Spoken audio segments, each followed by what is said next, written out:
I think when I look at the landscape of the NFL right now, it still kind of is like, hey, the best quarterback typically gives your team the best chance to make it to the Super Bowl. And so right now, and again, this is nothing against Jared Goff. It's not like, oh, this is a vendetta against Jared Goff. It's literally because Lamar Jackson is available. If Lamar Jackson wasn't available, I wouldn't be saying this.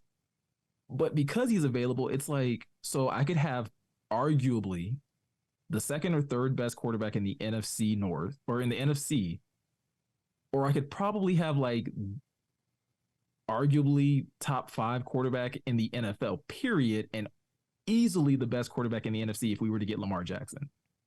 And it's like, you're telling me that's going to cost me 2 first-round picks and obviously like giving up Jared Goff? Like, I have 2 of those right now, and yeah, I'll give up a future one for a Super Bowl. Like, yes, I will absolutely give that up to have an opportunity to win a Super Bowl. Now, would that really be the definition of a villain? Yes.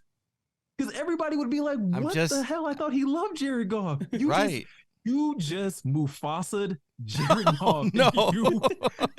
It would be Brad Holmes taking the role of Scar and literally digging his claws into Jared Goff's hands and whispering in his ears, "Long live the king," and then chucking him off the cliff.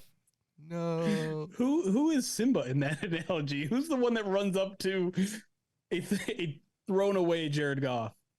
Mark LeBay, who is a constant follower of ours on YouTube. He's the one that screams, "No." I don't know. Find your favorite like Jared Goff like fan. That's who that is. That is every Jared Goff like diehard fan that's just like, I can't believe you did that to him. That's good. Listen, I'm also not 100% against you. Like, and here's the thing, like, I feel like I've seen some Lions fans kind of make a turn too. Now that like the majority of their immediate needs have been taken care of, a lot of people are like, maybe quarterback does kind of make some sense. And I've been trying to tell people forever, like, this is a bit of a fork in the road this year. Yeah. You have such a prime opportunity because of your draft capital to get a quarterback, whether it is Lamar Jackson or one of the top 3 or 4 guys in this year's draft class. Like, you can afford to be a little bit aggressive now. And you might have to, because next offseason you might be paying Jared Goff, and some people are perfectly fine with that and some people aren't.